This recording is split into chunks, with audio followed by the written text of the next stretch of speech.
Aspiring aimers, welcome to Major Chemistry. આજે આપણે BSc same 4 DSc CCHE 242T માટેના જે આઈએમપી પ્રશ્નો છે તેની ચર્ચા કરીશું. અહીંયા હવે નોટ કરવાની વાત એ છે કે આ જે યુનિટ છે એ મેજર અને માઇનર જે 244T છે એ બંને માટે કોમન છે. ઓકે, તો 244T માઇનરવાળા જે સ્ટુડન્ટ્સ છે એમણે ધ્યાનમાં રાખવું કે એક યુનિટ અહીંયા છે અને એક પ્રીવિયસ વિડીયોમાં હતું, તો તમે એના જે પ્રશ્નો છે એ ત્યાંથી જોઈ શકો છો. ઓકે, તો હવે આપણે વાત કરીએ યુનિટ 1 ક્વોલિટેટિવ અને ક્વોન્ટિટેટિવ એનાલિસિસની, જેની અંદર આપણને કંઈક આ પ્રમાણે સવાલ પૂછાઈ શકે છે. પહેલો સવાલ આપણો અહીંયા પૂછ્યો છે કે સમૂહ 3B ના ધન આયનોનું સલ્ફાઇડ સ્વરૂપે અલગીકરણ સમજાવો. આપણી પાસે ગ્રુપ હોય છે, બરોબર. ગ્રુપ આપણું જે સમૂહ છે, સમૂહ 1 છે, 2 છે, 3B 3A 4A 4B એવી રીતના જે સમૂહો છે એની આપણે અહીંયા વાત કરવાની છે કે તેની અંદર જે ધનાયનનું સલ્ફાઇડ સ્વરૂપે અલગીકરણ થાય છે તે આપણે સમજાવવાનું છે. બીજા પ્રશ્નમાં કહ્યું છે કે સમૂહ 3A ના ધનાયનોનું હાઇડ્રોક્સાઇડ સ્વરૂપે અલગીકરણ સમજાવો. અહીંયા શેના સ્વરૂપે છે?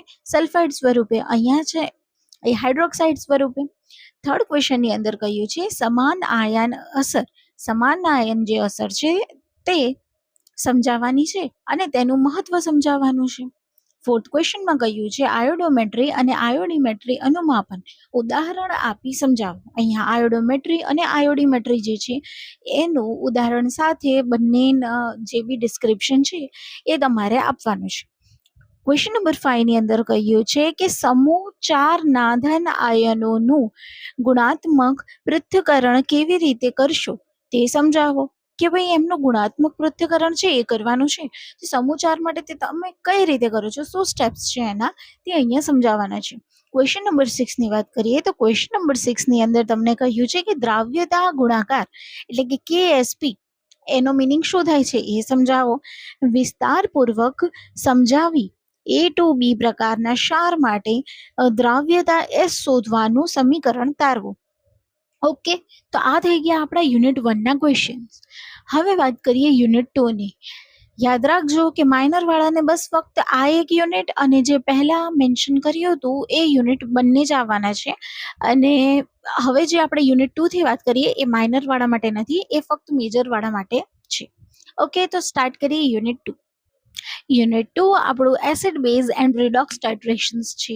અહીંયા આપણે ક્વેશ્ચનની વાત કરીએ. પ્રથમ પ્રશ્ન આપણને કહે છે કે રેડોક્સ અનુમાપન એટલે શું? રેડોક્સનું અનુમાપન શું હોય છે તે સમજાવો. કોઈ પણ એક રેડોક્સ અનુમાપન ઉદાહરણ સહિત સમજાવવાનું છે. સેકન્ડ ક્વેશ્ચનમાં કહ્યું છે રેડોક્સ અનુમાપનમાં અંતિમ બિંદુ શોધવા માટેની દ્રશ્યમાન પદ્ધતિ શું છે એ સમજાવવાની છે. થર્ડ ક્વેશ્ચનમાં કહ્યું છે પ્રબળ એસિડ વિરુદ્ધ પ્રબળ બેઝનું અનુમાપન ચર્ચો. અહીંયા પ્રબળ એસિડ એની સામે શું છે? પ્રબળ બેઝનું અનુમાપનની ચર્ચા કરવાની છે. ફોર્થ ક્વેશ્ચનમાં નિર્બળ એસિડ વર્સિસ પ્રબળ બેઝની ચર્ચા કરવાની છે. ફિફ્થ ક્વેશ્ચનની અંદર નિર્બળ બેઝ વર્સિસ પ્રબળ એસિડ છે તેના અનુમાપનની ચર્ચા કરવાની છે. હવે અહીંયા જે આપણો ક્વેશ્ચન નંબર 6 છે ત્યાંથી જોઈએ તો ત્યાંથી આપણે દાખલા જે છે એ દર્શાવવાના આવશે. એને એકવાર જોઈ લઈએ. ઓકે, તો અહીંયા જે દાખલા છે એમાં એવું પૂછ્યું છે કે 100 મિલી 0.1 મોલર જે CH3COOH નું અનુમાપન 0.1 મોલર NaOH સાથે કરતા પહેલું 0.0 મિલી, બીજું 100 મિલી, ત્રીજું 100.1 મિલી NaOH ઉમેર્યા પછી દ્રાવણની pH ગણો. તો આ જે ગણતરી છે, આ જે ન્યુમેરિકલ છે એને કઈ રીતે કરવાનું છે તે આપણે જ્યારે પ્રબળ એસિડ વિરુદ્ધ પ્રબળ બેઝનું જે અનુમાપન છે તેની ચર્ચા કરી હતી અને પછી આ પ્રકારનો એક ન્યુમેરિકલનો થોડી ઘણી માહિતી આપણે આપી હતી. અને આઈ ગેસ કે આપણે જે ટેબલ પણ છે એની પણ ચર્ચા કરી હતી, તો તમને એના પરથી આઈડિયા આવી જશે કે આ જે ન્યુમેરિકલ છે એ કઈ રીતે સોલ્વ કરવાનું છે.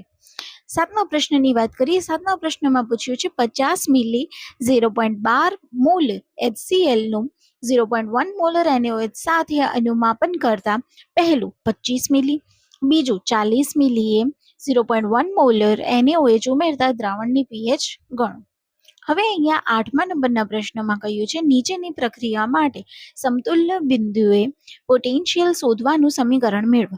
અહીંયા પોટેન્શિયલ શોધવાનું સમીકરણ મેળવવાનું છે અને આપણને પ્રક્રિયા કંઈક આ ટાઈપની આપી છે કે 5 Fe+2 plus MnO4 minus plus 8H plus છે આપણી પાસે, એની જે રિવર્સિબલ પ્રક્રિયા થાય છે તો આપણાને મળે છે 5Fe+3. અહીંયા Feનું ઓક્સિડેશન ચેન્જ થઈ ગયું છે, એના સ્ટેટમાં પહેલા Fe+2 હતું અને હવે Fe+3 છે, Mn+2 બન્યું છે અને પ્લસ 4H2O ના જે મોલિક્યુલ્સ છે એ છૂટા પડ્યા છે.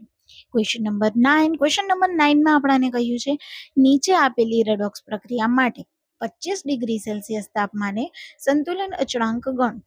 સંતુલન અચળાંકની ગણવાનો છે અને એની માટે આપણને જે રિએક્શન આપી છે એ છે Sn+2 plus 2Ce+4 reversible reaction Sn+4 plus 2Ce+3. અને અહીંયા આપણાને જે ઇલેક્ટ્રોવોલ્ટિક સેલ હોય છે તેની વેલ્યુઝ પણ આપી છે કે E0Ce+ માંથી જ્યારે Ce+3નું શો કર્યું છે તો એનું પોટેન્શિયલ 1.61 વોલ્ટ હોય છે અને Sn4 અને Sn2નું જે છે એની વાત કરીએ તો 0.15 વોલ્ટ હોય છે. હવે આ જે દાખલા છે એને વી વિલ ટ્રાય કે સોલ્વ કરાવી દઈએ. બાકી જે ક્વેશ્ચન્સ છે એ ચેનલ પર શોર્ટ અપલોડ થઈ જશે. Okay, let's move to unit number 3. તો યુનિટ નંબર 3માં આપણે 7 ક્વેશ્ચન્સ જે છે એ તૈયાર કરવાના છે. યુનિટ 3 છે આપણું કોમ્પ્લેક્સોમેટ્રિક એન્ડ પ્રેસિપિટેશન, જે ટાઇટ્રેશન્સ હોય છે તેની વાત કરવાની છે. પહેલો પ્રશ્ન છે EDTA અનુમાપનના પ્રકાર સમજાવો. ઓકે, EDTA જે અનુમાપન છે તેના કેટલા પ્રકાર હોય છે તેને મેન્શન કરવાના છે અને તેને સમજાવવાના છે. બીજો પ્રશ્ન પૂછ્યો છે પાણીની કઠિનતા નક્કી કરવા માટે અનુમાપક તરીકે EDTA નો જે ઉપયોગ છે તેને સમજાવો. ત્રીજા પ્રશ્નમાં કહ્યું છે EDTA અનુમાપનમાં pH અસર સમજાવો. જ્યારે EDTA ના ટાઇટ્રેશન્સ થઈ રહ્યા છે તો એ સમયે pH અસર જે થઈ રહી છે તેને આપણે અહીંયા સમજાવવાની છે. ચોથો પ્રશ્ન છે મોહરની પદ્ધતિ સમજાવો. પાંચમો પ્રશ્ન છે વોલ્હાર્ડની પદ્ધતિ સમજાવો. છઠ્ઠો પ્રશ્ન છે ફાઝાનની પદ્ધતિ સમજાવો. અને સાતમો પ્રશ્ન જે છે એ છે EDTA અનુમાપનમાં માસ્કિંગ અને ડીમાસ્કિંગ કરતાનો ઉપયોગની ચર્ચા કરો. તો આ થઈ ગયા આપણા યુનિટ 3ના 7 પ્રશ્નો.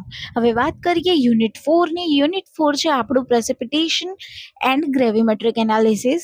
પ્રથમ પ્રશ્નમાં કહ્યું છે કે પશ્વ અવક્ષેપન તથા ઓક્યુલેશન ઉદાહરણ સહિત ચર્ચવાનું છે. બીજા પ્રશ્નમાં કહ્યું છે ભારમાપક અવક્ષેપન જે છે તેની અંદર જે આપણે ટર્મ્સ યુઝ કરીએ છીએ કેવી ટર્મ્સ. ફર્સ્ટ છે કો અવક્ષેપન, બીજી છે પેપ્ટાઇઝેશન અને ત્રીજી છે અવક્ષેપનના એઝિંગ. આ ત્રણેય જે છે તેને અહીંયા સમજાવવાની છે. ત્રીજા પ્રશ્નમાં કહ્યું છે કાર્બનિક અવક્ષેપનના ફાયદાઓ અને ગેરફાયદાઓ જણાવો. ચોથા પ્રશ્નમાં કહ્યું છે વોન વેનન્સ સમીકરણથી વિસ્તારણ જે છે તેની આપણે ચર્ચા કરવાની છે. પાંચમા ક્વેશ્ચનમાં કહ્યું છે કે ક્યુપ્રો જે છે તેનું બંધારણ અને તેના ઉપયોગને જણાવવાના છે. છઠ્ઠા ક્વેશ્ચનમાં કહ્યું છે ડીએમજી શું છે, ડાયમિથાઇલ ગ્લાયકોક્સાઇમ છે તેનું બંધારણ અને તેના ઉપયોગની પદ્ધતિ જણાવવાની છે. પ્રશ્ન નંબર 7માં કહ્યું છે કે કપફેરોનનું બંધારણ, તેના ઉપયોગની પદ્ધતિ જે છે એ અહીંયા આપણે સમજાવવાની છે, તેને અહીંયા જણાવવાની છે. આઠમા પ્રશ્નમાં કહ્યું છે કે ઓક્ઝાઇમનો જે ભારમાપક વિશ્લેષણમાં ઉપયોગ હોય છે તેને અહીંયા સમજાવવાનો છે. તેના પછી 9th નંબરના ક્વેશ્ચનમાં આપણને કહ્યું છે કે જે ડાયથાઇઝોન છે તે પ્રક્રિયકનો ભારમાપક વિશ્લેષણમાં જે ઉપયોગ હોય છે તેને આપણે અહીંયા સમજાવવાનું છે. અને 10મા પ્રશ્નમાં કહ્યું છે અવક્ષેપન એટલે શું, અવક્ષેપન શું છે તે સમજાવો અને સહ અવક્ષેપન અને પશ્વ અવક્ષેપન ઉદાહરણ સહિત ચર્ચો. આની સાથે આપણે જેટલા પણ આઈએમપી ક્વેશ્ચન્સની લિસ્ટ છે તે તમને આપી દીધી છે, તેની ચર્ચા કરી લીધી છે. હવે તમારી તૈયારી બેસ્ટમાં બેસ્ટ કરજો. Okay, thank you.